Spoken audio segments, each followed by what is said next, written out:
Happy holidays and welcome to Cult Movie Cult's 2020 holiday special. I'm Mark Dickerson. And I'm Jeremy Fink, and for our gift to you, we'll be discussing two naughty films cooked up in Santa's workshop. Ho ho hold on to your chestnuts, you little elves. This is Silent Night, Deadly Night and Silent Night, Deadly Night Part 2. Hello? Merry Christmas. Who is this? Santa's back. Punish! Naughty! Who killed your parents? You really want to know? Who, Ricky? Santa Claus. Punishment is necessary, Pamela. It is good. Red car. Good point. Sounded like some squirrel getting his nuts squeezed. Shh. Naughty. You're safe now. Santa Claus is gone. Garbage Day! Huh? No!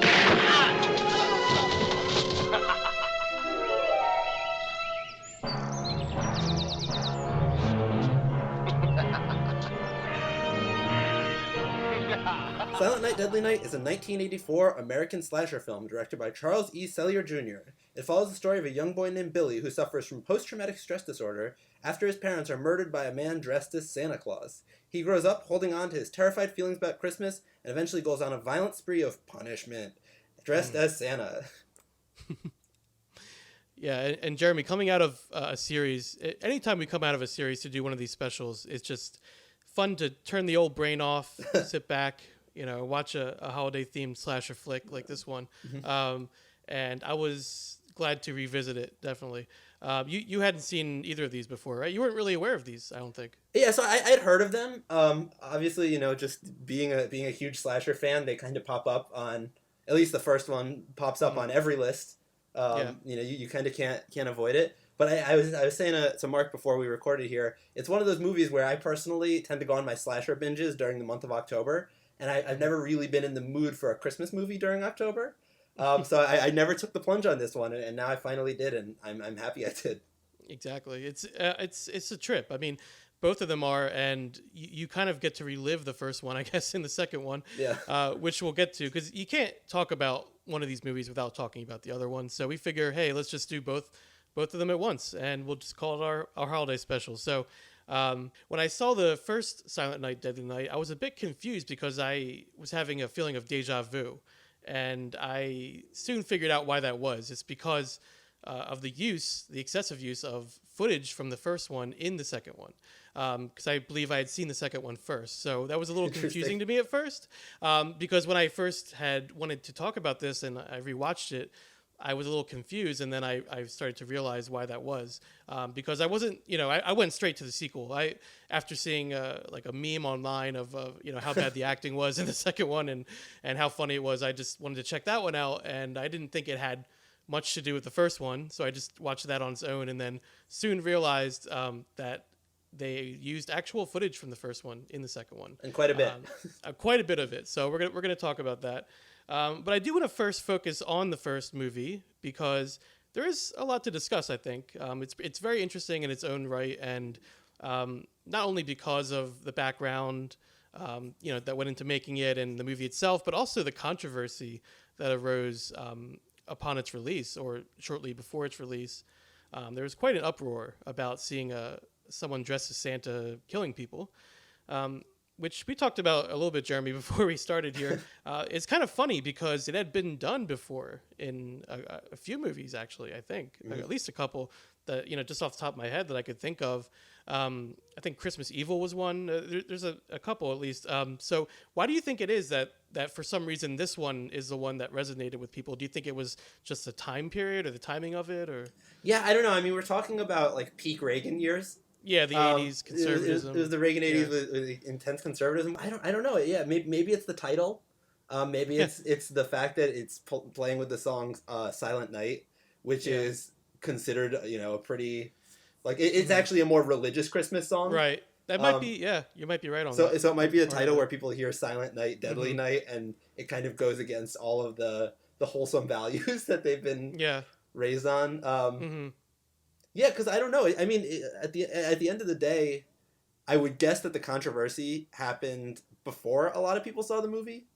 You know, it doesn't, at least from what I've read about it, seem like people saw it and then were angry about it. It seems like it was a talking point. It was more of like a gut reaction or like a, I think it was a talking point. I mean, if I had to take a guess, it seemed more like, it was like people's agendas to go, like we should go after this movie because it has this in it. But even though we haven't seen it or seen anything about it or know anything about it. And definitely the time period I think helped. I mean, the Reagan years. Yeah, it's definitely comical to just think about it now, though. The idea of something like this being controversial. I know, it's funny. It actually came out the year I was born, 1984.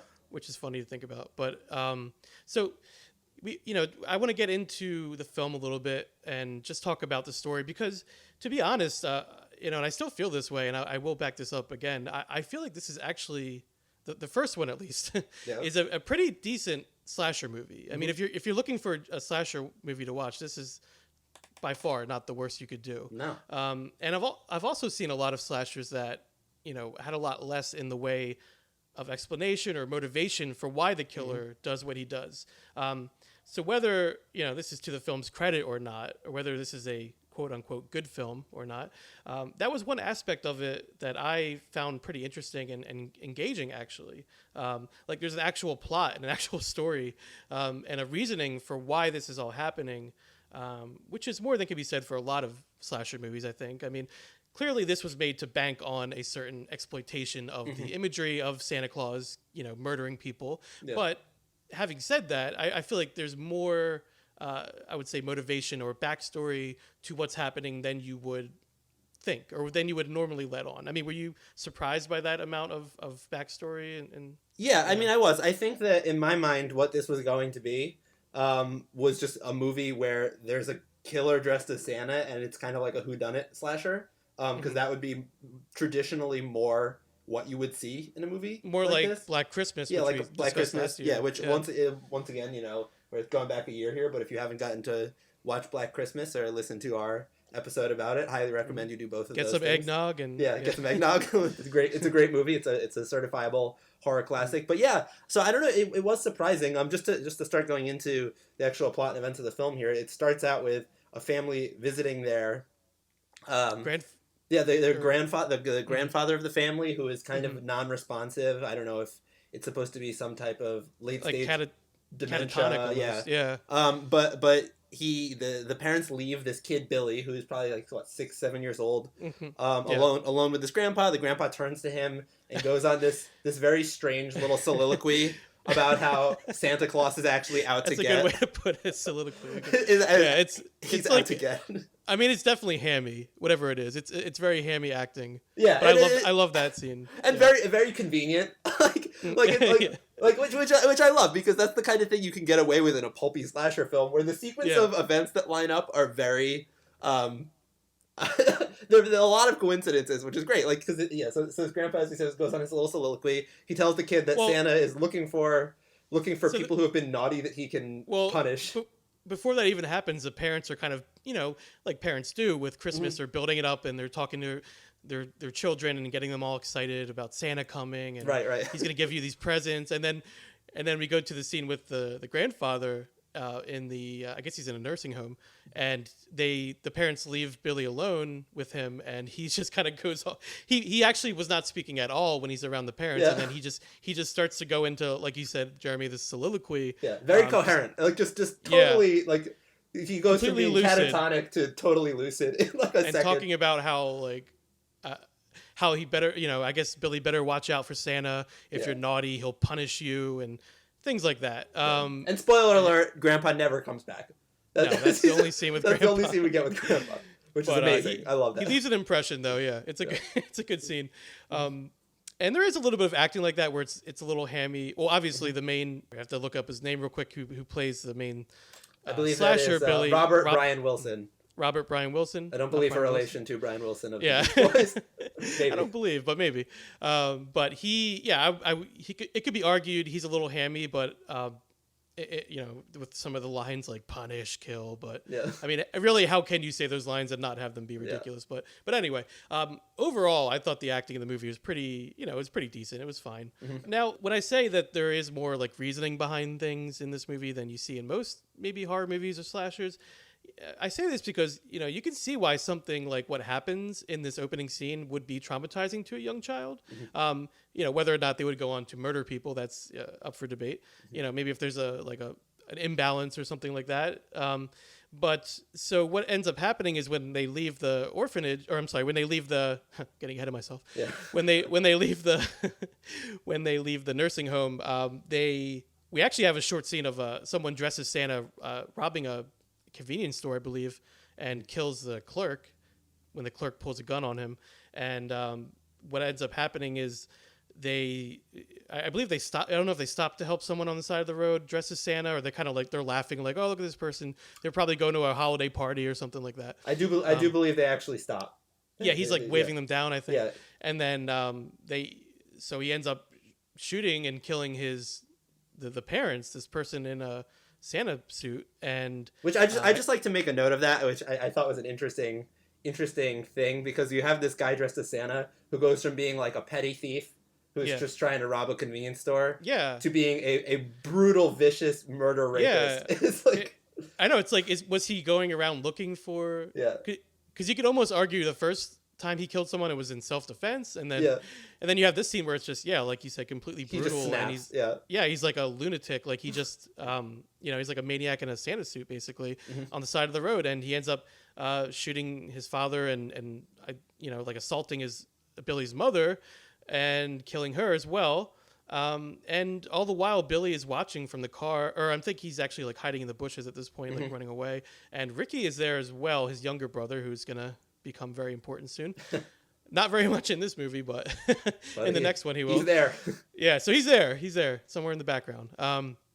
And so they're watching all this happening, and you can see this being very traumatic. So later on we catch up with them as through the years, growing up in an orphanage with we have the nuns and Mother Superior there. So both Billy and his younger brother Ricky are there.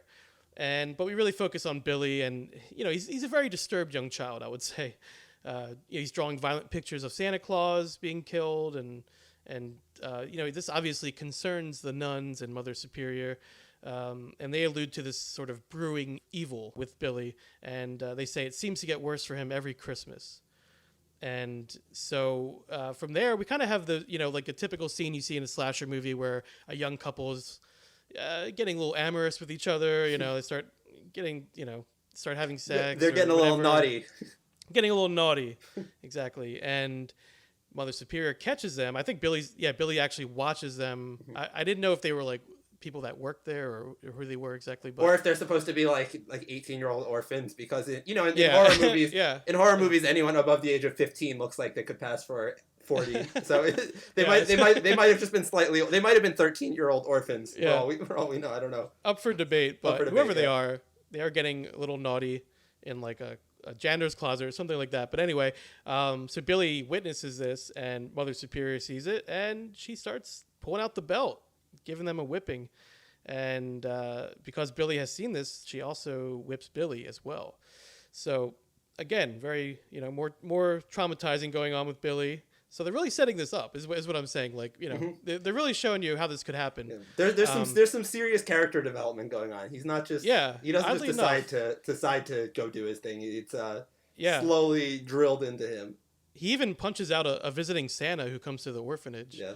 So there's that scene. So then we catch up with them 1984, which is when the movie came out, 10 years later, and one of the nuns, I believe Sister Margaret is her name, she gets Billy a job in a toy store, stocking the shelves, and we see adult Billy for the first time. He's just kind of like, he's a very like imposing figure. The actor wasn't in many movies, but he definitely has a presence, I would say. For sure. And he sort of has this like naivete to him, where it's like, you could see him sort of still being that little boy, but with this sort of imposing figure, and obviously he's older now. We get a little montage at this point showing Billy being a model employee, helping customers and things like that. With this a sort of, like, great 80s jam. really, yeah, nice 80s jam in the Great background. 80s piece of music behind it. You gotta love happy, that. Yeah. happy little montage there, which is a nice juxtaposition, to what's going to happen. And I think he begin. So does Billy begin an affair with another employee, or is it just kind of like a fling? Well, I guess to him it was more, but we find out that... No, I don't think Billy actually had any relationship. I think Billy had like a dream that he was having.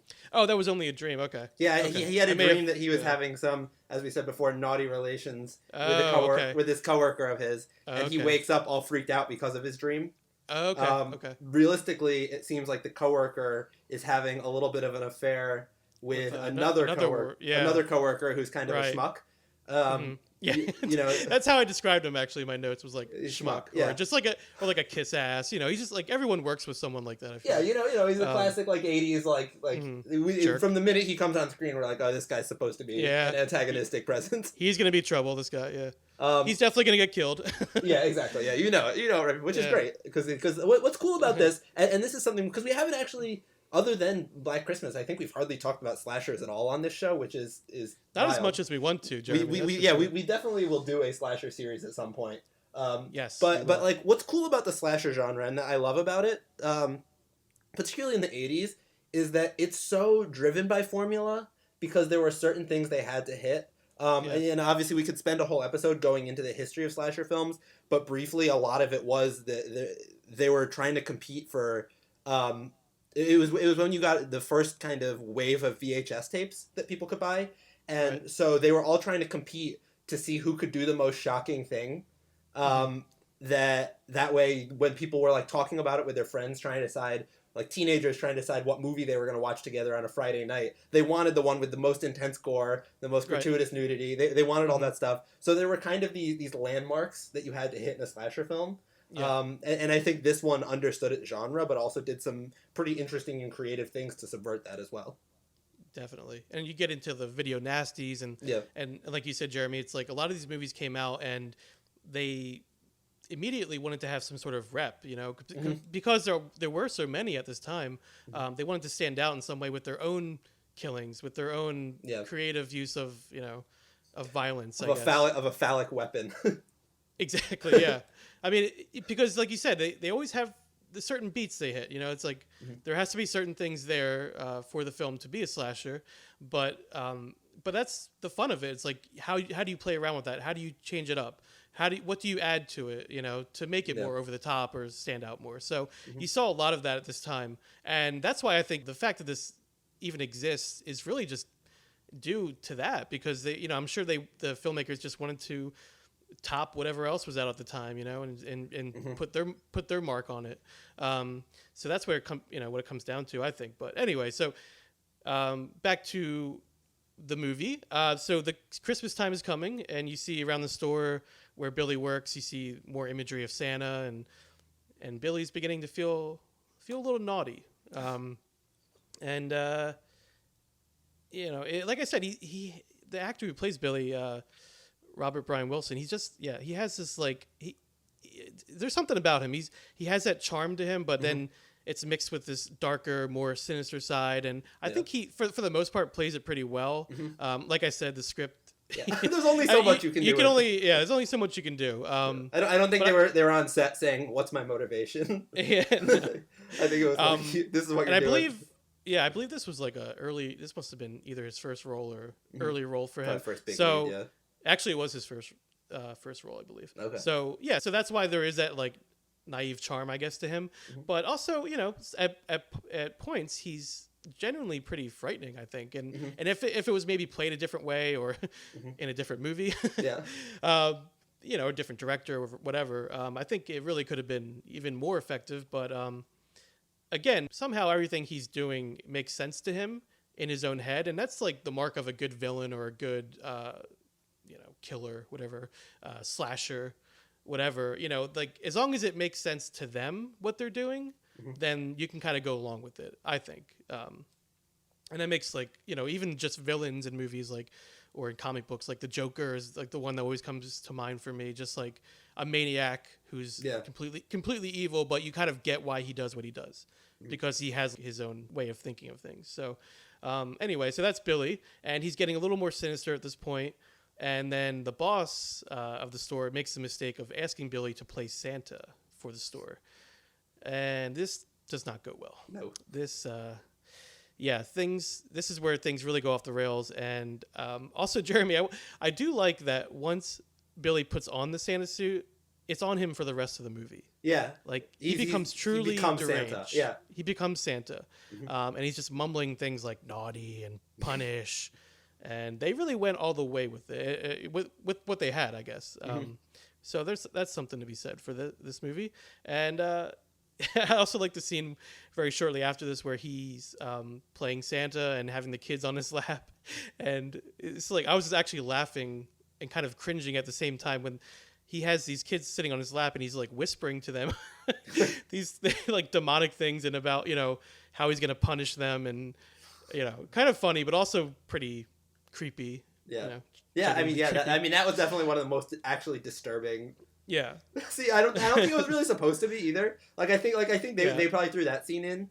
Obviously it's a horror movie, so everything they want to be a little disturbing, but I think that was just almost a scene just to set up his character and almost be a little funny. But I don't know. To me, that was a scene that was the whole imagery of it was just very unsettling. Yeah. So, and then we get to the Christmas party at his work, and this is when things really start to take off, when the killing really starts. So, as we mentioned, there's a couple employees that are having a little, flirtation or whatever, tryst or whatever you want to call it, and they go off to, they sneak off from everyone else and with that coworker who's a douchebag, and I don't know how else to describe him, with a woman that I guess Billy likes. I forget her name, but he kind of has a little thing for her, and Billy flashes back to his mother being assaulted by the Santa on the side of the road that he witnessed as a child, and he snaps, and this is his first killing. He takes some Christmas lights and strangles the coworker with them. And I thought, that's pretty clever. Yeah, I thought that was. I mean, if we're talking about slashers, we're talking about how good, how interesting the kills are, and I think it's a great image. I mean, and this movie does have some pretty creative kills, I think. Yeah, and I think that's part of what makes the slasher genre so fun and as film. It's it's not about dialogue. Sometimes they'll have a good line or something like that, like a classic line. But a slasher movie is all about visual, being inventive visually. It's all about how you push things in terms of the image and doing something that we've never seen before.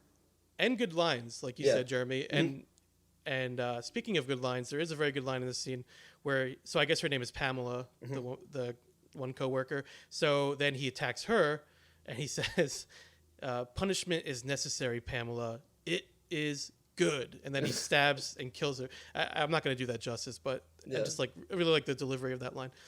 And then he stabs and kills her.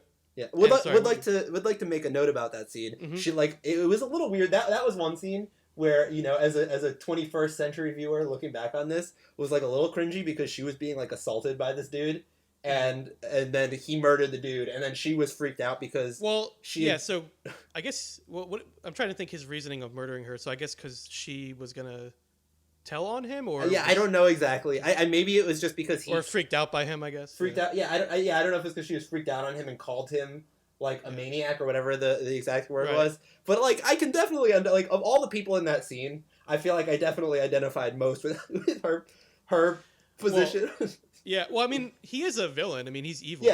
So it's not it does make sense in a certain way. But that was the one break for me. Everybody else, all the other kills, I could kind of. I mean. Oh, so it's he went away from his. If we're talking you talk about the Saw movies, and it's he's trying to correct people who've done evil things. That was the one where I was she didn't really do anything bad. She just was freaked out because she watched him murder somebody in front of him. I would say Billy's being pretty naughty at this point. I don't know. I guess trying to question the logic of someone who is murdering people dressed as Santa. I guess we could kind of just suspend our disbelief there a little bit. Yeah, Billy has clearly already snapped at this point. But I get what you're saying. But so at this point, so then he murders his boss, and with the back of a hammer, I believe. Pretty nasty way to go.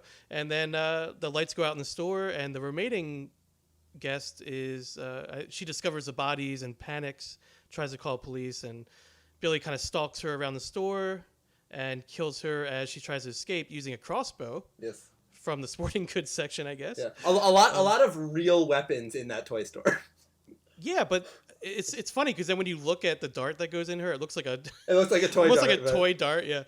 But anyway, yeah. So again, like another kind of like creative kill at least. Like at least he wasn't just walking around shooting people. You know, it was more than that. So that's good. At least that's what you want from one of these kind of movies. You know. So at this point, Billy is full on Jason Voorhees, Michael Myers, you know, whoever you want to use as your go-to slasher guy. But he's pretty much completely deranged at this point, and he just starts stalking and, you know, walking around killing anyone he perceives to be engaging in what he perceives to be naughty behavior. And he comes upon a house with a young couple having sex, of course, while, you know, I guess they're supposed to be watching like her younger sister or something like that. And and then we get another punish, you know, it's so monotone. I love how he says punish all and stabs the woman into another creative kill, into the horns of a mounted deer's head on the wall. I will say that is one of my favorite slasher movie kills maybe ever. It's a good one. I mean, there's definitely others that stand out, but like that's such a creative solution. Yeah. that was a good one. Like that's and that imagery of her after he stabs her into it. Yeah. Her just kind of like almost hanging there on that on that mounted deer is like kind of like eerie. Yeah. And they kind of linger on it a little bit actually. Well, and also how when her boyfriend comes up to look for her, because she's up high, he doesn't see her at first. But we see her. It's like it adds to the suspense. Yeah, it's very good. It's well done. So it's pretty well done. Yeah, pretty well done. And then so because when the boyfriend discovers her, he tries to call the police, and obviously Billy isn't having that, so he strangles him with the phone cord and throws him through a window just for good measure there. Although Billy does spare the young girl though, who's present. He's asks her, "Have you been good or have you been naughty?"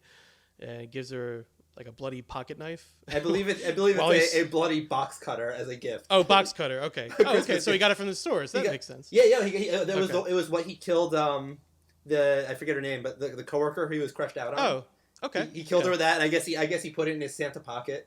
Okay, it makes perfect sense. And brought it with him, and then yeah, because I didn't know where he got it from at first. Yeah, then gifted this child a bloody box cutter. It makes sense. And he's smiling too while he hands it to her. It's kind of sweet. You know what it is? That is to put it in screenwriting terms. That is the save the cat moment. in a very deranged way. Well, also it's showing that he does have this inner logic to what he's doing somehow, and I guess maybe he has an affinity for younger children because of what happened to him and being at the orphanage and all of that. So at this point, the police are on Billy's tail, tracking him down across town. And then we get this scene in the woods, which I love. It's the sledding scene, which is, I think, pretty infamous, but I think it's one of the best kills in the movie, where it's just like a group of kids, and it's kind of like a long sequence, actually, where they're just talking to each other and hanging out. It's almost like a different movie.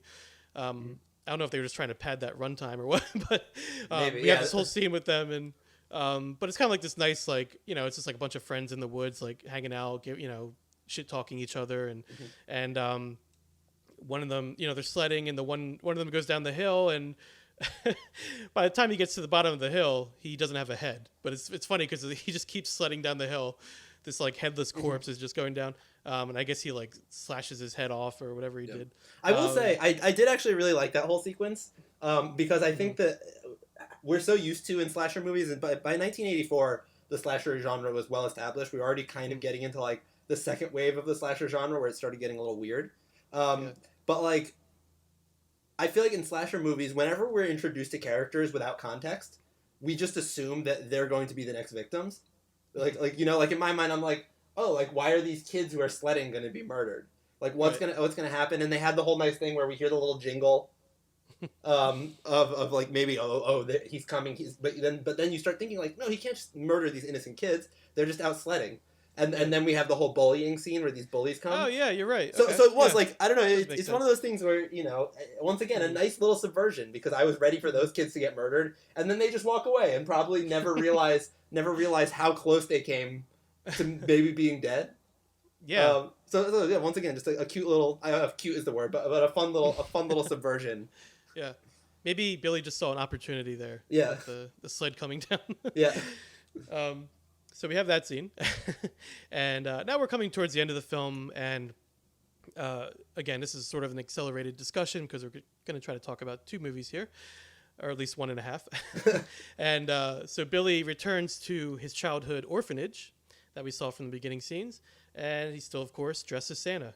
And so we see someone dressed as Santa approaching the young children in the playground area, and Santa gets shot down by the police. But it wasn't Billy. It was someone else playing Santa, I guess. Someone who's just playing Santa for the kids. So it's pretty tragic, actually. But they shot him down thinking it was Billy. And at this point, the police kind of take over the orphanage and I guess try to get everyone out of there. But the Mother Superior doesn't want to leave, and so she's sort of holed up inside the orphanage with the police. And what do? Of course, they sing Christmas carols with all the children.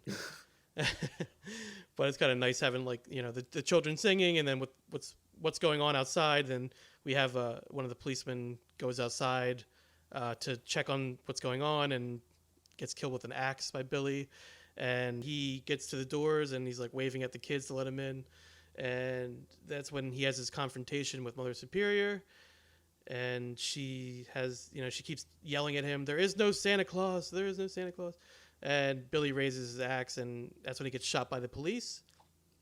And he falls down, and he's comforted by the one nun, Sister Margaret, who we didn't really mention that much, but she's kind of throughout the film, I guess, sort of trying to track him down or find him, because I guess she sees something good in him, or she gets him. She kind of was with him when he was growing up and stuff like that. So, so she's comforting him on the floor, and this is pretty much the end where Billy looks to all the other kids in the orphanage and he says, "You're safe now. Santa Claus is gone," and then he dies. And unlike Jason and Michael and all the rest, Billy actually dies. He's dead. Yeah. Yeah, he's actually dead. Yeah. Well, he stays dead. So he dies and he stays dead. Because sometimes slashers they do die, but then quote unquote get killed, but then they come back. But of course, there is his younger brother Ricky to carry on the torch, who we're going to talk about in the next movie. Yes. And actually, at the end of this first movie, the camera pans up from the dead Billy, from his body, to the younger brother Ricky, who looks at Mother Superior and lowers his eyebrows at her and says, "Naughty." So it does actually set up the second one. So which I don't know if once again, a nice subversion. They fall off instead of it being the same killer. But you always got to have. You need some kind of sting, I feel like, at the end of one of these movies. Yeah, the first Friday the 13th, it's like the young Jason popping up out of the water. Yeah. Carrie had like the hand. Exactly, out of the grave. Out of the grave, yeah. So they did set it up nicely, and obviously every Halloween movie, it's Michael Myers being ripped to shreds and then still somehow he's gone. Yeah. Exactly. Every time, but just vanished. So question mark, what do you think the message of Silent Night, Deadly Night is? It's funny. I had the same question for you because, so it was mentioned in reviews that I saw, but I wanted to get your opinion on it. I'm going to give mine as well because you asked me as well. But some people had mentioned that there's potentially like a commentary being made here about commercialism of Christmas, things like that. But after reading about it and kind of learning about what went into the making of this film and the background and everything, I think honestly, like if I had to guess, I would say it's more the use of the Santa image and the costume more for the shock value. Yeah. I don't think there's personally, I don't think there's too much thought behind it. I think, a lot of, because of what you said, Jeremy, with people trying to one up each other and stand out in the market of all these slasher movies, I think it was more like, what can we come up with next? And actually Killer Santas had been done, but maybe not really done quite like this and not to this extent. And I think they really went for broke with it, with the killings. And there's a lot of, like I said, creative killings in the movie. And, I think they made their mark on it. And so that's what I take away from it. Although I just rewatched the Peanuts, the Charlie Brown Christmas special, and they talk about the commercialism of Christmas and all that. So it was on my mind a little bit. I wanted to get your opinion on it as well. So I just, as an exercise, because I agree, I don't necessarily think this is a movie that was aiming to express a clear message or opinion one way or the other. But just because, this is a podcast and we can have a little fun, I think it might be interesting to just take that out of the equation and as if this were, like a Fellini film, just break it down and really think about what it is actually That's saying. what we do here. Yeah, because it has a lot to unpack, because it's a movie that is kind of all about morality and, when you're talking about punish and these kind of very classic religious morals where you're not supposed to do anything wrong. And it kind of takes the whole idea of any kind of confession or, forgiveness out of the equation. And just makes it like, if you do anything bad, But I don't know. It does. I think it does have kind of something interesting to say about this idea of like teaching our children that if they are naughty, then they'll be punished, and if they're nice, they'll be rewarded in such an extreme way. But the reason I asked that is because looking a little bit at the director of this film, Charles E. Sellier, not sure totally on that. I want to talk about him. Yeah, because he did a lot of religious, like he was an evangelical Christian. And did a lot of very religious projects in his life, which is I think he was older at this point too, right? He was sort of like an old Hollywood. I don't know if he was Hollywood, but he was born in 1943, so he would have been about 40 at this point. So not not super old, but you've been around for a little bit. But it is interesting because this project is such an outlier in terms of everything he's done, but also just message-wise, because it's obviously offensive to Christian sensibilities. There's no way around that. But also not really, because Santa Claus isn't really a religious... I'm Jewish, so I don't totally understand the history of it, but from what I understand, like, Santa and Christmas trees are actually part of Yule. They're not really part of, like, the religious side of Christmas. To my knowledge, and please correct me if I'm wrong, I don't think Santa Claus is actually in any way really traditionally a religious thing. No, he was created by Coca-Cola, so he's more of a he's more of a mythical figure. So it is interesting because there might be something to say, like you were mentioning, about the commercialization of Christmas, but and how in a way Santa and what we've done to Christmas is murdering the good traditional values. I don't know. We might be over. I mean, we are definitely overthinking it, but. It probably, but because of like you said, the director, his background, it kind of makes sense that maybe at least he was looking at it that way. Yeah, that's the one thing. That's the one thing that gives me pause is just who the director is. Like if I didn't know that about his background, I'd say no, this is totally meant to be shock value. But just the fact that you have this director with this religious background, I'm like, is he saying that that Billy, in murdering all these people, not that murdering is right, but that we should be enforcing some kind of strict moral code, like so I don't know. It's almost like it's almost like the opposite of most films where it's like the writer has a message he wants to get across, and then the director takes it and distorts it and makes it into something else. It's almost like maybe the writer was trying to exploit the genre, and because the kills were there, like in the script and what they wanted to do, and then it's almost like the director took it and kind of maybe had a different idea, but I guess we don't really know for sure. I don't know if there's that many interviews with the director or writer. But one thing I did note, and this is interesting, we talked about the kill scenes in the movie and how creative they were and everything. And many of the kill scenes were actually not directed by the director. Oh, interesting. They were directed. Yeah, he had the editor Michael Spence come in, I guess, and direct these segments. Very interesting. Because the director was uncomfortable with handling the more gory parts of the film. That's fascinating. That's really interesting. It really is, yeah.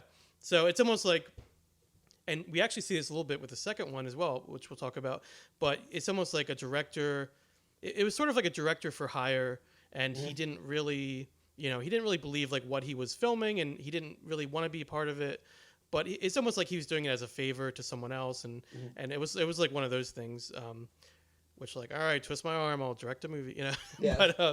but because actually he was like also like a nature guy. I think he made like nature documentaries and things like that. So he, this wasn't really his thing, but he was behind the camera for a lot of it. most of it, Most and of not it, the yeah. killing scenes, I guess. Yeah. But I just wonder, did he just go in a different room? Like how did that work? I don't know. I'm not sure how that worked. Was he just like, all right, I'm gonna go drink a cup of coffee. You guys, Yeah, you maybe- guys have fun. Yeah, it might have know. been something Who like that. Who knows? Yeah. knows? Yeah, I would love to see like footage from like on the set of the No, making of God, this movie. I can't but even imagine what it must have been. But yeah, so that's very interesting. And also he has mentioned, I believe in interviews, that the film, or at least the script, was based on a novel. That was, I believe, I forget the name of it, but it was based on a novel, and that they kind of like adapted it for the screen. Although there's actually been no proof that this novel ever existed. I think I actually tried looking it up a long time ago. Yeah. And I'm pretty sure it doesn't. And I'm pretty sure it was just like an idea that someone had, that they gave it to a different screenwriter and then different director and everything, and they kind of just like made it into this movie. I could see that idea. being a situation where a screenwriter or producer is coming in trying to pitch it to a financier, saying it's based on a novel. There's already an audience. Yeah, or it might have been that, or it might have been actually the writer of the novel. I think he was trying to market it, like try to sell it to studio. And I think what happened was he was not, he was very new to the scene, and they wanted someone more seasoned. So I think that's what ended up happening. But whether or not this novel exists has been up for debate. The novel. So I think even in the credits, actually, it says based on a book, and the book is called Sleigh Ride by Paul Caimi, Semi. Who knows? Really don't know. But anyway, so yeah, whether or not that exists or not, up for debate. So he was apparently like a Harvard student who submitted the script, and yeah, so the producers of the film, I guess, liked the idea of a killer Santa, but they wanted to expand on it. They just kind of took that single idea, which is why he gets a story by credit. So another little interesting factoid there. And we would be remiss to talk about this film and not talk about the controversy, because it was a huge part of its release, and of course leading up to the release of the film. So I want to just touch on that for a little bit. So when the film was released widely, it angered a lot of parents, particularly, and they picketed theaters. It was a big hullabaloo at this time, and they asked people to sign petitions. So actually, the film was only in theaters for 2 weeks, I believe, and then it was withdrawn, so pulled from theaters. Although it went on to have a very good life on video. Pretty amazing like second one. Pretty amazing that it was controversial enough to actually get it pulled from theaters. Because you hear about a lot of movies that have a big controversy, exactly, yeah, and still survive. Maybe it was just a money thing. Maybe the people behind it said, "Oh no, if enough people are this." But you would think if their goal is to make a controversial slasher film, they wouldn't pull it. They would love that that was happening. Well, it was controversial enough to actually have like a group actually formed because of that movie, and they were formed to protest this particular film and to lobby for it to be removed from theaters. And it was called Citizens Against Movie Madness. That's amazing. Which is kind of crazy, yeah. And like we said at the beginning of the show, movies have existed before with horror elements and Christmas elements and Santa Claus imagery and all these things. So it's interesting that it was just this one. And again, I think it is just, the timing of it. 1984, I mean, we were right in the midst of, like you said, like Reagan conservatism. And I think it was just like the boiling pot and the right time, right place and all that. So, but yeah, so it was a pretty big deal at the time. But actually, when the film came out, it was fairly successful. It was actually more successful than another film that came out at the same time, which was Nightmare on Elm Street. Whether or not you could believe that, whether or not it would have gone on to be as successful as that film or more successful, we'll never know, because it was actually pulled from the theaters. Yeah, that's interesting. Yeah, but it did decently when it came out. It does make you kind of wonder, like, because it was pulled, could this have been? I mean, I don't necessarily think this is on the same level as a movie as A Nightmare on Elm Street. No. but it is one of those things, like, there are classic slasher movies that aren't necessarily great movies, and I do think this is a classic slasher movie. It's just much with a much smaller audience, but you do wonder, like, if it's a thing where it had stayed Because you look at a movie like a Sleepaway Camp or something like that, and if you haven't seen Sleepaway Camp, please rush out or stay home. Still during COVID here. Jeremy, I have a confession. I have not seen it. You have not seen Sleepaway? No. Well, we definitely need to get you to watch Sleep. But a movie like that I know was actually very successful at the box office, and I wonder if that contributed to its cult status despite it not necessarily being a great movie in terms of what it was trying to achieve. And so I wonder if a movie like this, if it had stuck around longer and more people had seen it in theaters, if it could have kind of hung around in a different way. But who knows, you know? Well, yeah, we'll never know. But in just 10 days, it made, I did look up the figure, it grossed over $2.4 million. That's substantial. That's so in 10 days, yeah. movie. So we don't know what it would have done if it had gone on. I mean, you got to think, $2.4 million in 1984. Yeah. I mean, I don't have the inflation calculator in my head, but I have to assume that would at least be like 7 or 8 million now. You know? And so, like, that's a pretty, like, for an indie movie, like, making $7 or $8 million now in 10 days would be huge. Yeah, it wasn't Wes Craven. I mean, I know Wes Craven wasn't exactly what he is or what he became at that point, but yeah, like you said, it was almost like this smaller film that kind of came out of nowhere, and you know, it does happen from time to time. So I found that interesting that it actually did extremely well when it came out, and continued to do well on video. Yeah. I mean, even just really quickly looking up, like, the Good Time by the Safdie brothers, that made $4.1 million in 2017. So this movie, and that was a really talked about movie. So we're talking about a movie here that, like, was actually quite successful financially. Exactly. And the controversy only helped, I'm sure. And that's, you know, when we see it on video and everyone kind of picking it up, like, I'm sure, like, the word got around the schoolyard or wherever, you know, like, you got to check out this movie. It's a killer Santa. So that definitely helped. And it's funny because, like, the film was actually re-released in the spring of 1986, and almost all of the advertising for the film revolved around the controversy that was in 1984. So, but the controversy apparently did lead to the director having some difficulty finding more work, and actually kind of I read that it forced him to retire from filmmaking, but he continued producing, and actually he directed another film that I've seen, which is funny. I didn't realize he was the same director. It's called The Annihilators, and that was in 1985, so the next year. So, and he only directed 4 movies total, so it's just interesting. His career is kind of interesting. But anyway, so that is Silent Night, Deadly Night Part 1, or just Silent Night, Deadly Night. And we had a lot to discuss there, probably more than I even thought. So I don't know if we're going to split this episode up or not at this point, but I definitely want to move on to discussing the second one. Now, the first movie is a lot of things. The thing is, I'm going to say, I don't think I would necessarily call it a bad movie. I know that may sound strange to some people, but for a lot of the reasons that we kind of laid out during this episode, I kind of, I stand by that the film is actually pretty solid, entertaining, and at times genuinely kind of creepy slasher movie. Sure, there's some cheese in there, of course, but I feel like that only adds to it, especially with these kind of movies, Jeremy. I mean, you almost want that cheese a little bit. Oh, totally. To a certain point. So I only watch slasher movies with a little cheese. I'm not interested in them without a little bit of that. Exactly, and this movie certainly has that, but to just kind of write it off and just, I feel like a lot of people's like initial reaction is just be like, oh, it's stupid, and just mock it. There's a lot there to mock, but I would say that it's a movie that you can also just have a lot of fun with, and just like it's pretty genuinely engaging and entertaining, and got some good kills in there, and I've seen much worse, I guess. Like Part 2. Now Part 2, so we'll get into that now. Silent Night, Deadly Night Part 2. That came out in 1987. And it's really hardly worth talking about the plot because, and I know we say that a lot in this show, but for this one in particular, it's almost like too much plot to even. Well, it's too much, but also so the first half hour of the film is essentially the first film.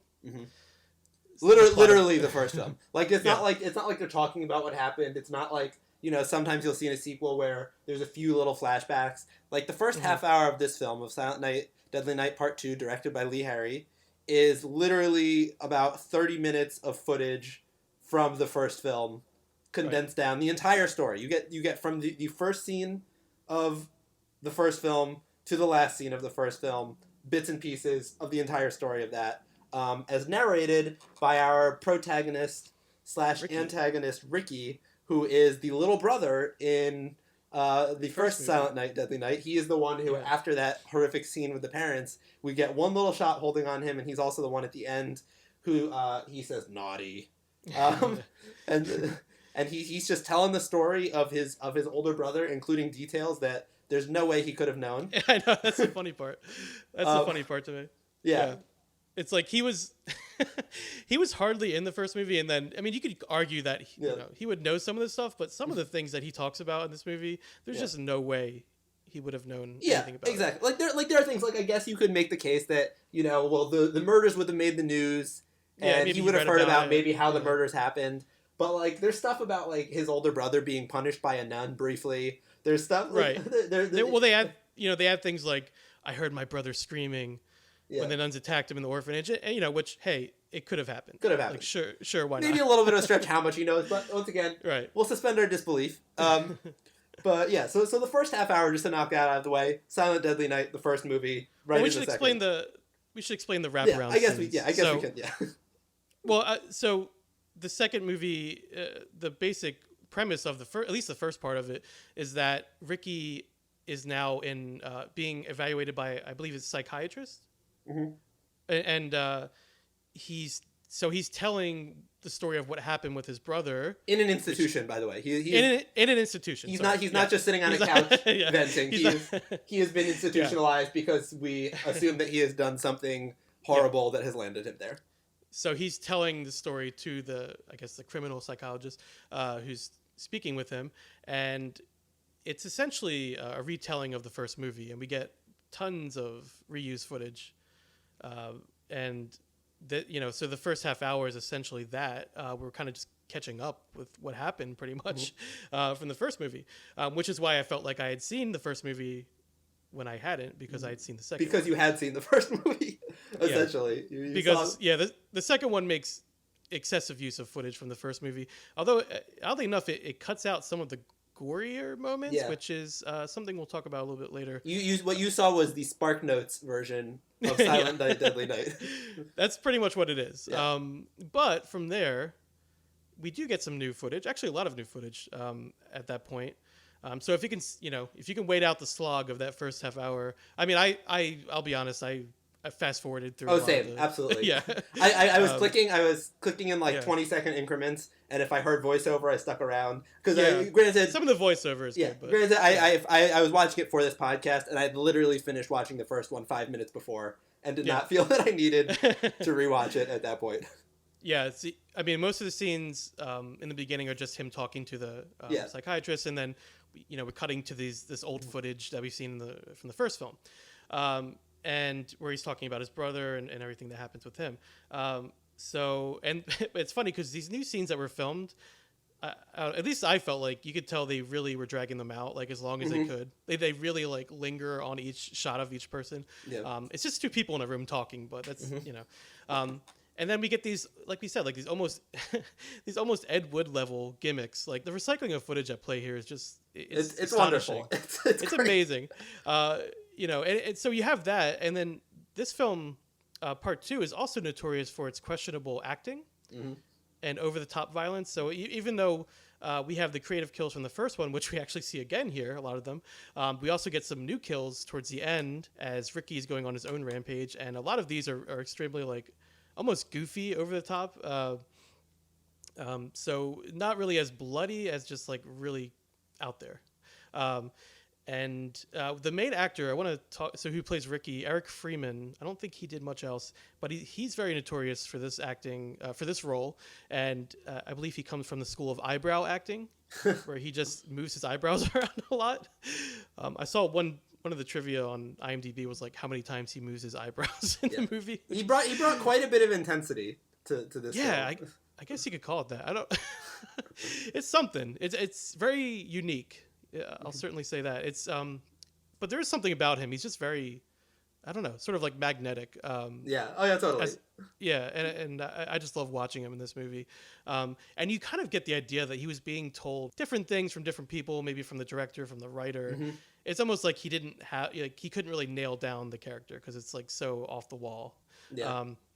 So let's, I guess we'll skip over the first half hour. But before we do, I just want to make one note. The opening shot of this movie, the opening shot of this movie is fantastic, and not in an ironic, jokey way. It's this really beautiful shot that easily could have been out of like a late 70s Francis Ford Coppola movie, where there's just this foot tapping, and the camera booms up and just holds on the cigarette, and then booms up further to this guy's face, and he's rocking. And like for a moment, I'm like, because I didn't know going into this what the second movie was, and I remember Mark you saying it's like a real departure, and I'm like, oh, like is the second one way better? Like is the second one like a really serious, intense movie? So I was like, the other way with it. What's actually interesting though is just in a quick, and I don't know how much to talk about him there really is, but this director Lee Harry actually won a Student Academy Award for a short film, I guess, or a feature called Button Button in 1978, and the film was screened by Steven Spielberg. So it's just interesting sometimes seeing these career paths. But yeah, I was pleasant, and even after the like just basically the whole first scene of this movie, and maybe that was a conscious thing because maybe, you know, I know like in the movie Primer, which we talked about on this podcast a while back, they really spent a lot of time on the first scene because they're like, oh, it's a low budget movie, so we need to reel people in. And get them to believe it. So maybe they spent more time because it's like this beautiful shot, and then it goes from that to these really slick close-ups of him putting this recording device together. And I'm like, this is cool. This is really well done. And then it goes in a very different direction. It's almost like gritty, almost like in those opening scenes. And I agree that first shot is really well done. It's kind of like hard greenish fluorescent light. I'm like, wow, this is moody. It's atmospheric. Yeah. And then it kind of took a little bit of a departure. Then they start acting, and you start to realize, I agree. I think it starts off on an interesting note, and then kind of goes downhill from there. But so just to get, I usually talk about behind the scenes stuff after, but just to get this out of the way, they filmed these scenes between Ricky and Dr. Henry Bloom is his name. They filmed them in 10 days apparently. So, I'm sorry. So I got that wrong. The entirety of the new footage. I was going to say 10 was days filmed for just in that. 10 days. I'm sorry, was filmed in 10 days, which is like almost nothing if you're filming a movie. The scenes between Ricky and Dr. Henry Bloom were shot over the course of 2 days. So now just have that in your mind for the rest of this, and it starts to make sense. The producers were just trying to save money. That was their main concern. It was like, how can we do this the cheapest way possible? So it takes a good half hour, like I said, and until Ricky begins to start telling his own story, and then we get some new footage coming in, and Ricky's adopted by the Rosenbergs. Nice family, a nice Jewish family, nice Jewish family. Yeah, so no Christmas imagery you had to worry about or anything like that. Yeah, which I actually thought was pretty funny. That's a great solution. It's like how do we make him not snap until he's an adult? Well, we put him with people who won't celebrate Christmas. But exactly. But it's like I like that he just never saw Santa Claus. Like he's a Jewish, never. He's a Jewish kid growing up in the 1980s. Jeremy, you never, on TV, you never see. I actually didn't even know who Santa was until I saw this movie. So it was really enlightening. I'm glad I could show you. This is exactly who Santa is. He kills people. Yeah. Okay. Good. Yeah. That's. I was thinking that was probably. Yeah. Only if you're naughty. So Ricky is adopted by the Rosenbergs as a child from the orphanage, and he's having these flashbacks to what obviously pretty traumatizing. Not only what was happening with the nuns and the way they punished the kids, but also just seeing his brother get killed by police. His brother murder people and get killed, and his parents. He was also Santa. Internalized. I mean, the motivation is definitely there for these characters. There's no lack of. Yeah, that's what I'm saying. Like, it's there if you want to look for it. So eventually, as a young man, I guess Ricky's kind of walking along this park or outside area, and he sees a man being naughty with a woman. They're kind of like having, I guess, like a picnic or something, and the guy starts assaulting the woman and throwing her down and stuff like that. And Ricky sees this and does not like it and gets in the car that's parked there, and so he runs the man over and over and over. He kind of just keeps doing it. And this is the first killing of Ricky, and it leads to I think one of the funniest lines in the movie, or like one of the more quotable lines. It cuts from this flashback that Ricky's having to the doctor, writing his notes, and he just writes the words "red car" with an exclamation point at the end, and that's the only thing that's on the paper, I believe. Yeah. From everything he's just told him, that he just killed the man, and and Ricky looks over his shoulder and he goes, "Red car, good point." And that's like the first instance of like just really laughable like dialogue that's happening, and well, maybe not the first, but one of the more notable ones. It's weird because when he's just telling his brother's story, he's just telling a story. So you're not really seeing, you're not really getting too much of a sense of who Ricky is. But when he starts telling his own story, you really find out what's going on with this guy. Yeah, exactly. Get into his head a little bit. But yeah, I guess that was the only note the doctor had about that it was a red car that he killed the man. If it was a blue car, it might be a different discussion, but it was a red car. Yeah, it makes all the difference. And then from there, we get this, I'm going to call it an oddly beautiful scene of, there's a loan shark, or I guess a mafia criminal guy in an alleyway, and he's like beating up on a guy who owes him money, and Ricky's like, he's working a job, and he goes out the back and sees this, and he ends up killing the guy. He shoves an umbrella through him and opens it.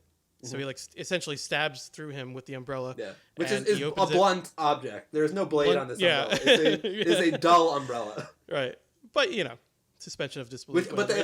They show us an extreme close up of this dull umbrella. Like there's no question. Yeah, it's a dull umbrella. Because they didn't even hide it. They could have just showed it. Oh well, maybe it's one of those umbrellas that's kind of pointy. It was a blunt object, but he's just that strong. That's true. Yeah. They could have made it like a quick. Yeah, I guess they kind of linger on it a little bit, but anyway, it's like the imagery of it is something. It comes through. Opens up, and it starts to rain. Like as Ricky walks away, he goes back to work, I guess, and it's sort of like this oddly like beautiful like moment where it's just raining on this bloody umbrella that's opened up, and it's just like. Wow. Okay.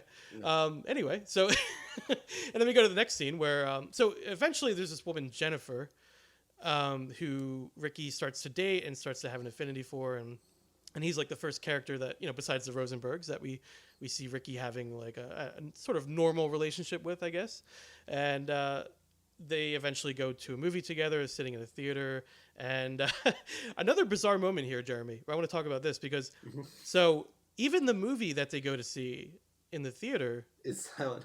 Is reused footage from the first one. So the movie within this movie is from the first movie. So which is really surreal, and I thought possibly tongue in cheek. I couldn't really tell, but I mean probably it was mostly just, as we said, practical, like money wise, because they already had the rights. But it almost feels tongue in cheek because they even bring attention to it. They say, he goes like, "What's this movie about?" And she's like, "Oh, a maniac Santa who kills people." So it's like he's just like, "What?" Yeah, he's like, oh, weird. Like, that's weird. What a coincidence. And it like is his brother. So it's like, it's almost like I didn't know if they were doing that in like a tongue-in-cheek way, where it's like supposed to be funny. Or well, they're also, and I hadn't looked beforehand. I just watched this blind, so I didn't know if it was the same director or not. But they were critiquing the movie as it was happening. They're like, it's like, oh, he's gonna go down there and get down there without a flashlight. Yeah, right. It's like you're critiquing the movie that you're using to make money. Yeah, like which actually, I thought was pretty funny, but so yeah, it's kind of like a clever meta joke, or maybe just they were reusing the footage and they wanted to make a couple comments about it. I don't know. But it's anyway. One of those things too where we're talking about them like eating up screen time, because a big part of this movie, which we'll get into a little bit more, because there's some questionable things that I'd like to discuss. But a big part of it is them probably trying to just meet about an hour and 20 minutes of runtime, but not having enough time to shoot that. So they just use this other movie because there was no reason to ever actually show footage from this movie. In the movie, they easily could have just had the scene, put some like they could have even put the music and then just like had some like Charlie Brown dialogue in the background. That would have taken them 5 minutes to record on set. You just set someone up with a mic and then just have them talk about anything. the sound and the dialogue that you hear from the movie, is it even from the first movie? I can't like. Some of it is, and I think the song is the opening song, because I actually, having watched them on the same day, I recognized the opening piece of music as the thing that was in the movie theater. I'm like, oh, that's clever. They're just using the music. And I was kind of expecting to like hear like the dun dun dun, like the big when it switches, but I wasn't expecting them to cut to it, and then they did, and it was, it took it to that next level. Yeah, it's it's very strange.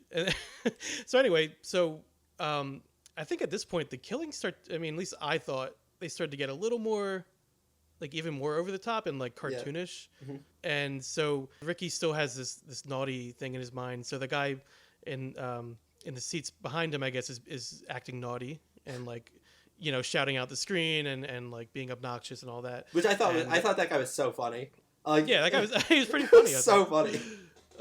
But Ricky doesn't like him, and he doesn't think it's very funny, and he goes and I guess murders him or beats him up. I'm not really sure, but they show the man's legs like flailing behind the movie theater seats. Like it's almost like that's what like the word cartoonish came to mind when I saw that.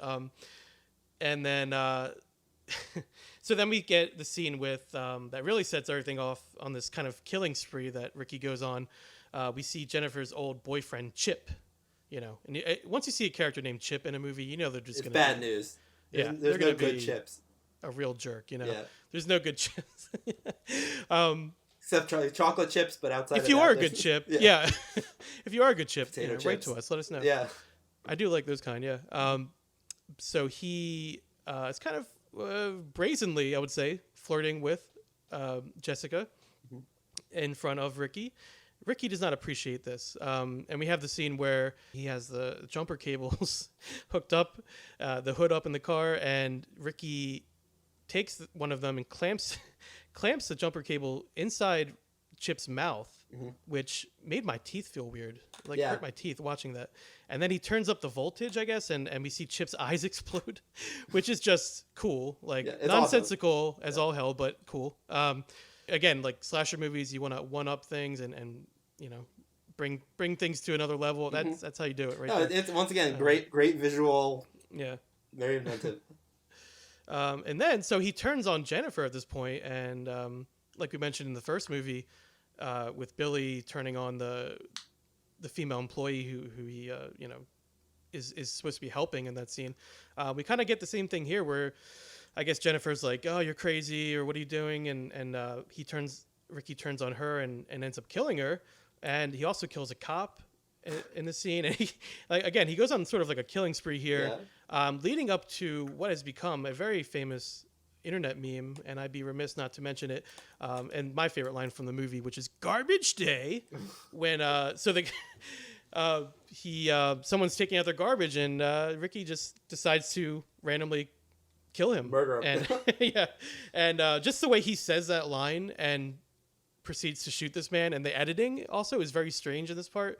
It was like kind of cuts back and forth for some reason, and this has gone on to become a bit of a meme online, and the first time I even found out about this movie was because someone showed me this clip on their phone. They just like, "Yo, you got to watch this at work one day," and I was like, I need to watch that movie, whatever it is. So I found out more about it, and that's why I had seen part 2 before I'd seen part 1, because I wanted to check that out. And yeah, I'm glad I did, because it led me on this journey.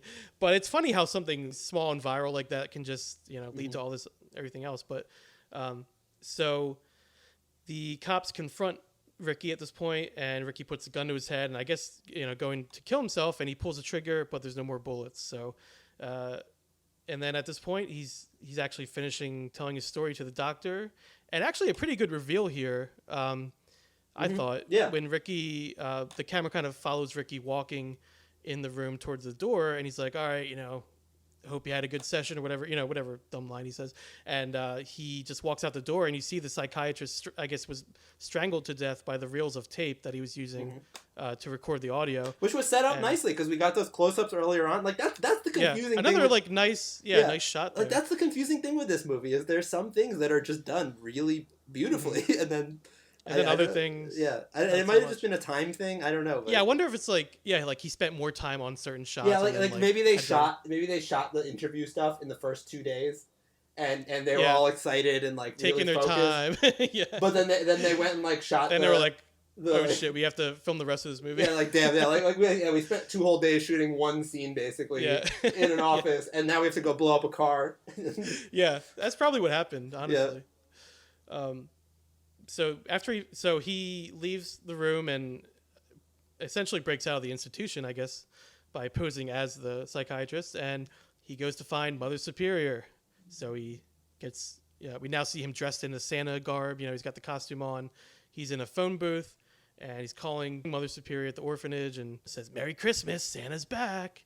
And and there he goes. So he goes to the orphanage, and he comes up the stairs with an axe, much like his brother, and you know, "I got a present for you." And then he confronts Mother Superior in her room, and this may be the dumbest line I've ever heard in a movie. I think I can say that. He confronts her, and she says, "You're being very, very naughty."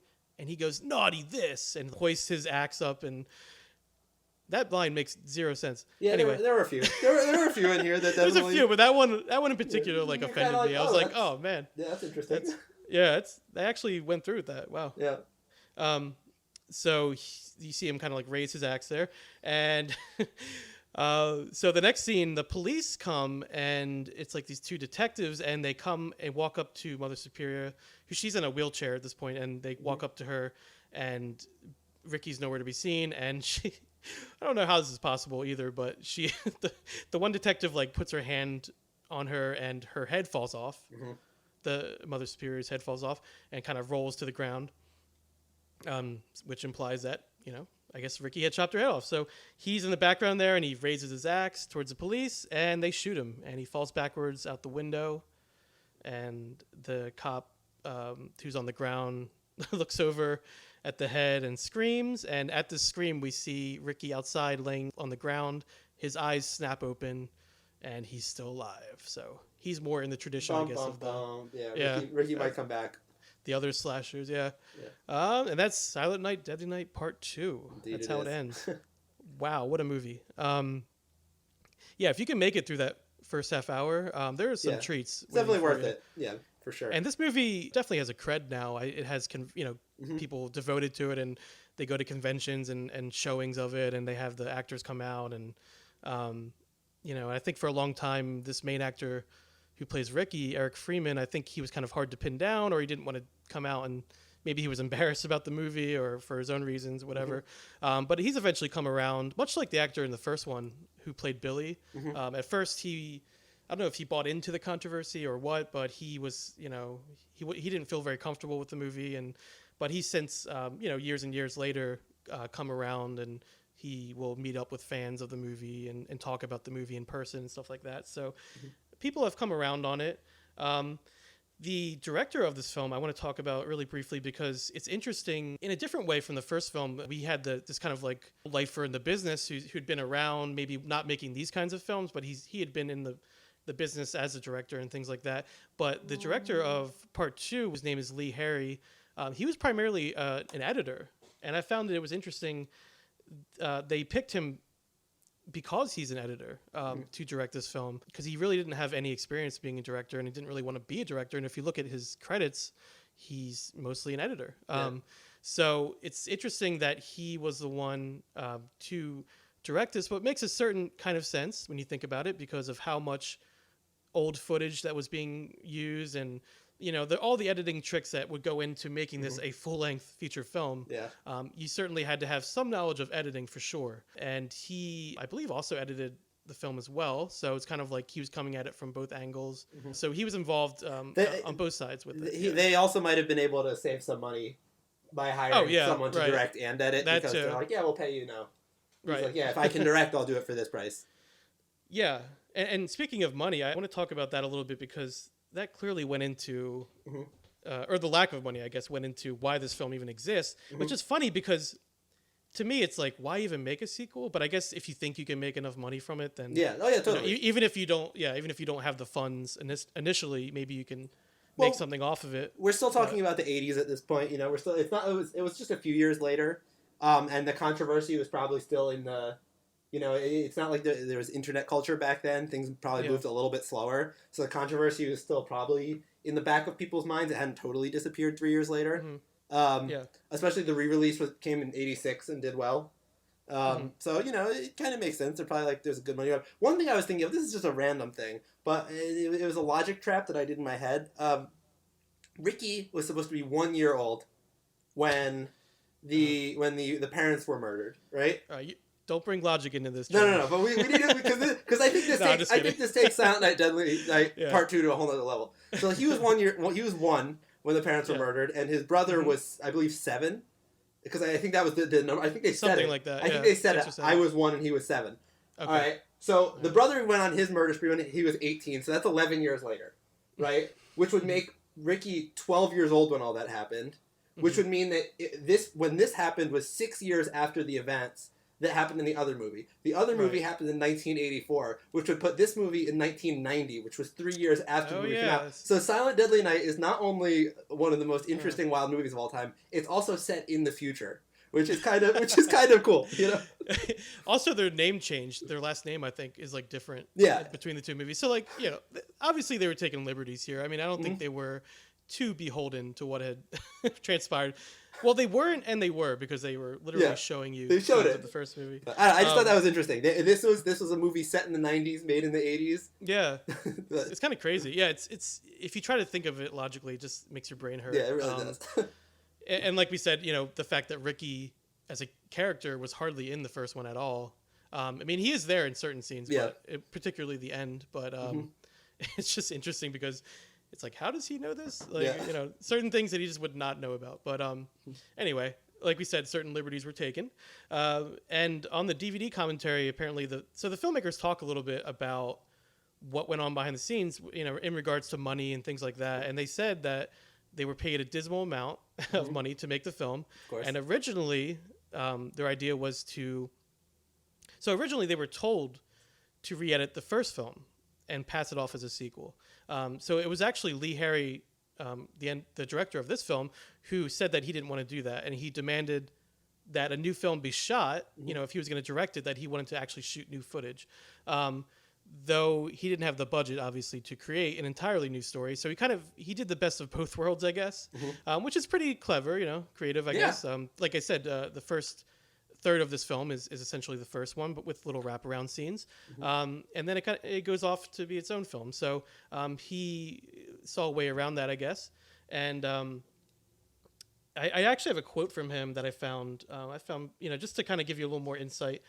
He says, I was an editor at a small post-production facility in Burbank, and the guy who ran the place was approached by the people who owned the original Silent Night, Deadly Night, and asked if we could take the movie, recut it, and add some footage to try to get a little more shelf life out of it. So that shows you where their head's at. There were 4 of us who were editors who just watched the first movie over and over again and came up with what we thought was a decent backstory and then wrote a script around the existing footage. That's awesome. So they literally made the film from scratch, like just based off the footage of the first movie that they wanted to use, which is pretty interesting. Oh, that's great. One of the last things I want to talk about here, Jeremy, is just like, how it's again, the audacity, like the sheer audacity to pull something like this is just something else. And reusing so much footage from the first film, I mean, I feel like this is something you wouldn't be able to get away with now in this day and age. I mean, do you agree with that? Quite frankly, I don't know how they got away with it then. I don't know if that's a result of the time or it's just people who just decided that they were going to take advantage of the name and just literally couldn't give less. Because, I mean, this one wasn't a big hit. It didn't do great financially. Well, it did okay. It did okay? So it got pulled. Well, it got pulled even sooner than the first movie. It got pulled a week, I think, into its run. So like a full week before the first one was. So it did pretty good on video, though. Yeah. Much like the first one. So I mean, these kinds of movies like slasher horror films, I feel like video market was really what they were going for. Which they accomplished their goal because and I think that's the thing. I don't think there's the same kind of video market now because people are so used to getting new TV shows and movies now. That like if there's going to be a sequel for something, it's because it's been a massive hit and they're going to throw a lot of money at it to make another one. Whereas the franchise, because you don't really see that much low budget stuff hitting these days. And if it does, it's normally like an indie darling where they're not going to bother making a sequel. We've talked about that with our indie series too. Like our kind of conclusion of that was that this can't really happen as in that certain way, I guess, anymore. Yeah, because there's kind of different spaces. Whereas like then, I think that these kind of schlock movies were a lot more bankable. Like they made a lot more money, so there was a lot more of a motivation to just use the name and say, hey, you know, if we can make it for like they probably the decisions probably weren't made by filmmakers. They were probably literally made by like accountants running the numbers. Saying, well, this is what we know we can sell to a distributor. Like they probably even had pre-sale. Honestly, they probably like had someone who said like, if you make another Silent Deadly Night movie, we don't even give a shit what it is. We'll pay you X thousands or hundreds of thousands of dollars. However they could justify it. Yeah, and they probably said, all right, to get our our ROI, our return on investment, to be the number we want, we have to make the movie for less than this amount of money. And that's what they did, which was probably a very small amount, because it wasn't like they were, doing a Halloween movie. They were doing a Silent Night, Deadly Night movie. Right. Yeah. It all comes down to money. Although I will say, what we were saying before a little bit, is this movie was kind of weird in terms of the use of the budget. Because like Mark and I, as we've mentioned many times before, are both filmmakers and have both done low-budget projects. And there are creative solutions you can take with a low-budget project to not spend all your money on stuff you don't need to. And they did not do that at all in this movie, which I think was interesting. Because, like, it's for those of you who don't know necessarily, like, what's expensive to do with filmmaking, like, they blew up a car in this movie. It's never cheap to blow up a car. They also flipped a car in this movie. They threw people through windows. Yeah. So, like, there was stuff in unnecessarily. Like, they didn't need to do. Yeah, they didn't need it. They could have just had him get shot a bunch of times and fall on the floor. Right. They didn't have to blow up the car. They could have just... So, like, that's what was so weird. Is there was stuff it's in like this they movie... went out of the... Well, also, like, maybe they knew... Yeah. Like we said, like, maybe they knew the killings were, like, the selling point, and, like, maybe they did want to put all their money into that. Or it was trailer fodder, maybe. Yeah. Maybe it was just a thing where it was, like, they knew that they wanted their trailer to be a car blowing up, someone going through a window... Yeah. So maybe it was that, but in terms of actually making a good movie, they didn't, I don't think, really spent their resources in the best way. But once again... They forgot that part, yeah. If they forgot to make a good movie. Yeah, if they made their money, though, and the goal of this project was making money, they succeeded. Like at the end of the day... It did okay, yeah. It did... We can talk about the artistic merit of the movie all we want, but if their goal, you set out at the beginning of any project, be it creative or business, whatever, and you set your goals, and if you meet those goals, it's a success. So in that regard... I would have to say that Silent Night Deadly Night 2 Part 2, or Silent Night Deadly Night Part 2 rather, is a success. It did I would say set out I would even say they exceeded their goals. Yeah. I mean, we're still talking about that's true. Today. Yeah, no one's talking about 30 plus years later, we're still we're having extended discussion. It's an internet meme. They didn't even know what the internet was when they made this movie. Yeah, it's a cult movie, which you can't say for every movie. So. Yeah. It's gone on to have a life, certainly on video, and it used to be in person showings before COVID and everything. But hopefully soon enough. Yes, we'll hopefully we can get back out and seeing bad movies in person like it should be seen. Exactly. It definitely has a life. The first one and the second one, I guess more the second one, because it has a lot more of the hammy acting and kind of bizarre behavior in it, and the kills are just so over the top. And you still get a lot of the kills from the first one. They still show you some of those. So it's got it all in there. I'm glad you got to see these, Jeremy. Me too. Hopefully they become traditions, For sure. One more small note, just because I have a graphic design background, and I like to talk about this whenever we get the opportunity, especially with slasher films, because the posters and the art was such a big part of it. Both Silent Night, Deadly Night and Silent Night, Deadly Night Part 2, I thought had really cool posters. Particularly Silent Night, Deadly Night Part 2, it actually looks like they spent some money on the poster, which is funny. Really beautiful painting or illustration of a Christmas ornament with a reflected hand holding a gun. You can kind of tell it's Santa. And it's a really, really beautiful piece of artwork. It is pretty good, yeah. It's great, yeah. So I don't know, it's interesting, but I think that's the thing with anytime you talk about a slasher film, the poster and the, or the VHS cover are just as important sometimes as the film itself for how it held up over the years. Even the first one with his arm coming out of the chimney with the axe. Yeah, really cool posters for both of these. They did it right. Whether or not, again, you want to say these are bad movies or not, they did what they set out to do. Yeah, totally. With this film, 100%. With both these films. So cool. It was fun rewatching them and keep up the tradition. We'll do another movie next year, but maybe we'll watch this one too, just for fun. just for ourselves. I still call them one movie. Yeah, exactly. There's still one movie in my head. I wonder if anyone will be bold enough at some point to do like a Francis Ford Coppola just like cut them both together and Redux. Like a Redux. Silent Night, Deadly Night Redux. Where it's actually, it wouldn't be that long because the second one, if you cut all the original footage out, would probably only be about 40 minutes long. So you just get a good 2 hour long There you go. Story of two brothers. It's roadshow version of it. Yeah, the roadshow. You maybe throw a little intermission in between. Yeah, you sell some eggnog. You know, it's a good time. Someone tell Quentin Tarantino. Yeah, exactly. Produce it. Yeah. On that note, yes. Thanks, Jeremy, for another great holiday episode. Happy holidays to you, 2020. Likewise. Hopefully next year is somewhat normal. We'll Indeed. see. Mm-hmm. But either way, we'll still be here talking about weird cult movies. And thanks very much for listening to this holiday special of Cult Movie Cult. You can find us, as always, on Twitter, Instagram, and Facebook. If you have any cult films you'd like to hear us discuss on the show, or if you'd like to officially join the cult, be a guest on the show, please feel free to reach out to us at cultmoviecult@gmail.com. This has been Cult Movie Cult. Until next time, so long from the other side, and happy holidays. Naughty. It's like naughty. Punish. Punish.